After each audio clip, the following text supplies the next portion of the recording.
ఒక మనిషికంట సాతాను దర్శనం చూపించాడంట. తన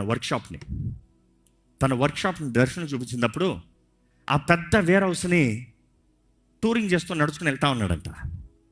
నడుచుకుని వెళ్తా ఉంటే ఒక్కొక్క ఆయుధం చూపిస్తూ, ఇది వ్యభిచారము, దావీదు లాంటి పెద్ద వాళ్ళని పడేశాను, అట్లా ఒక్కొక్క ఆయుధాలను చూపించుకుంటూ ఇది గర్వము, ఇది సంసోను లాంటి గొప్పని పడేశాను, ఇది పడేశాను, వాడిని పడేశాను, ఈయన పడేశాను, అన్నీ చూపించుకుంటూ, అన్ని ఆయుధాలను చూపించుకుంటూ చివరిగా కొన్ని విత్తనాలు ఉన్నాయంట డబ్బాల్లో.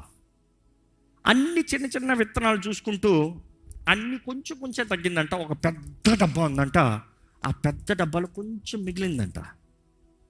ఇది ఎంతో ఇంట్రెస్ట్గా, ఎన్ని ఇంత ఉన్నాయి చిన్న డబ్బాలు ఫుల్గా, ఇదేంటి ఇంత పెద్ద డబ్బాలు ఇంత అయిపోయిందంటే, మరి ఇంత వాడేం దీన్ని, ఏంటి దీని పేరు ఏంటంటే, ఇది చాలా పెద్ద ఆయుధము, నాది ఎక్కువ వాడబడే ఆయుధం, అందుకని కంటైనర్లు పెట్టుకుంటాను, ఈ కంటైనర్ అయిందా ఇంకో కంటైనర్ తెచ్చి పెడతాను. ఈ కంటైనర్ పేరు ఏంటంటే డిప్రెషన్ అన్నాడంట. ఏంటది? నిరుత్సాహం. దీనికి పడని మనిషే లేడు. మ్యాన్ ఆఫ్ గాడ్ అని పిలవబడే ఎలైజా పడిపోయాడు, దావీదు పడిపోయాడు, ఇర్మియా పడిపోయాడు.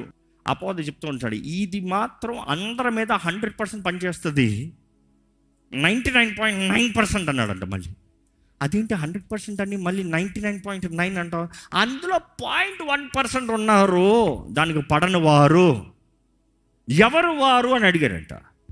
ఎవరు వారంటే, ఏ హృదయం అయితే కృతజ్ఞతతో నింపబడుతుందో ఆ హృదయంలో డిప్రెషన్ అనే విత్తనం పనిచేయదంట.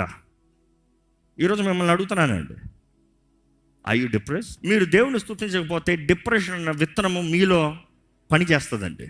మీ జీవితంలో ఇప్పటికే ఎవరైనా anybody is feeling depressed, it's better you start praising God, be grateful for what he has done. ఆయన చేసిన మేలుని బట్టి కృతజ్ఞతాస్తుతులు తెలియజేయండి.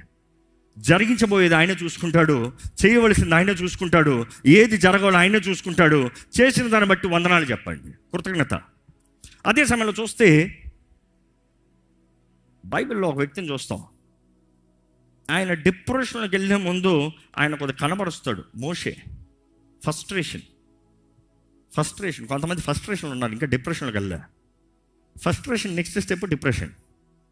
ఎందుకంటే చాలామంది ఫ్రస్ట్రేషన్లు ఉన్నారు. వారు ఎట్లా, ఎంతకాలం నీకు చేయాలి, ఇంకెంతకాలం. ఒకప్పుడు ప్రార్థన చేశాను, నాకు భార్య నవ్వా, ఈరోజు ఈ భార్య గోళ ఏగలేకపోతున్నా. భర్త పిల్లలు, వీళ్ళు పిల్లలా రాక్షసులా? నువ్వు అడిగిన ఆశీర్వాదాలే, దేవుడు ఇచ్చిన బహుమానాలే. ఈరోజు నువ్వు అంటున్నావు, నేను ఏగలేకపోతున్నాను, నాకు వద్దు. You see many things that you asked God. దేవా నాకు ఈ కాలేజ్లో సీట్ ఇచ్చాడు, ఈరోజు అంతా నేను చదవలేకపోతున్నాను, I feel like giving up. The reason no grateful. ఎందుకంటే అనేక సార్లు దేవుడు ఇచ్చినవి మనం అనుకుంటున్నాము మన శక్తి ద్వారంగా మనం చెయ్యాలి, మన శక్తి ద్వారంగా మనం బ్రతకాలి. When we are right before God, దేవుని ముందు మనం సరిగా ఉన్నదప్పుడు, దేవునితో మన సహవాసం సరిగా ఉన్నదప్పుడు కొన్ని మనం అడగవలసిన అవసరం లేదు. నిజమైన తండ్రి బిడ్డ కొన్ని అడగాల్సిన అవసరం లేదు. కానీ బిడ్డ ఆశ అన్నదప్పుడు will automatically do it. Simple. నేను అనుకుంటాను, పరమ తండ్రికి తెలీదా? పరమ తండ్రి మనం సంతోషపడాలని ఆశపడే దేవుడు కాదా? పరమ తండ్రి మనల్ని తృప్తిపరిచే దేవుడు కాదా? ఆ పరమ తండ్రి అంటున్నాడు కదా, యేసు ప్రభు చెప్పాడు కదా పరమ తండ్రి గురించి, ఏమని? ఈ మీ చెడ్డ తండ్రులే తెలుసు మీకు మంచి బహుమానాలు ఎలాగేస్తాం మీ పిల్లలకి. మరి ఆయన పరిశుద్ధాత్ముని ఇచ్చినప్పుడు ఇవన్నీ ఒక లెక్క. నిజంగా మనం అనేక సార్లు అనుకుంటాం, దేవుడి దగ్గర అలుగితే, దేవుడి దగ్గర సణుగితే, దేవుని దగ్గర చాలామంది నేను పోరాడుతున్నాను. దేవుని దగ్గర ఏం పోరాడేది? ఏంటి పోరాడేది? నీవు దేవుని మార్గంలో నడవవు, దేవుని చిత్తము జరిగించవు, దేవుని వాగ్దానాలు పొందుకోవు. అసలు వాగ్దానాలే నమ్మని రకాలు ఉన్నారు. కొంతమంది అయితే దేవుని చిత్తము, వాక్యము, ప్రార్థన ఏముండదు. దేవా నేను ప్రార్థన చేశాను కాబట్టి నువ్వు ఇచ్చేయాలి అంతే. డిమాండ్లు, కమాండ్లు దేవుని దగ్గర. ఎట్లా చేస్తాడు దేవుడు?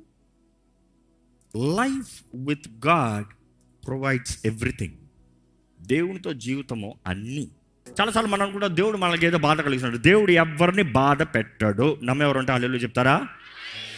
శిక్షించాడని చెప్పను. తప్పు చేస్తే శిక్షిస్తాడని దేవుని వాక్యంలో తెలియజేయబడింది. తండ్రి ప్రేమించిన బిడ్డని శిక్షిస్తాడంత తప్పు చేస్తే. తప్పు చేయకపోతే ఊరికి ఎందుకు శిక్షిస్తాడు? కానీ అదే సమయంలో కొన్నిసార్లు దేవుడు పరీక్షిస్తాడు. శోధన కొన్నిసార్లు అనుమతిస్తాం, పరీక్ష ఎందుకు? దాని తర్వాత గొప్ప మేలు ఉంది.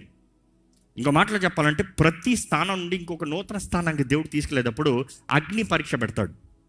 మనలో చెత్త పోవాలని, who we are, what we are made of, ఎంత మన విశ్వాసం ఉంది, విశ్వాస పరీక్ష.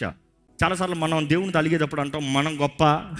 యోబు దగ్గర కూడా చూస్తాం, I'm right, you are wrong. దేవా నువ్వేదో తేడా కొట్టావు, ఎప్పుడు కరెక్ట్గా క్యాలిక్యులేట్ చేస్తావు, ఈ మధ్య ఏదో తేడా కొట్టావు. ఇర్మియా గ్రంథాన్ని కూడా చూస్తాం. ఇర్మియా కూడా అంటాడు దేవుడితో, నీ నియమాలు నీ శాసనాలు అన్నీ కరెక్ట్గా ఉంటాయి, కానీ ఈ మధ్య కాలంలో నువ్వు చేసిన పనులు కొంచెం సరిలేదు అంటాడు. అంటే ఈ నీతి మంత్రాలు అని చెప్పేటప్పుడు ఈ మానవ బుద్ధి చూస్తాం. కొన్నిసార్లు అంటాం దేవుడు ఏదో తప్పు చేస్తున్నాడు, మనం ఏదో రైట్ ఉన్నామని.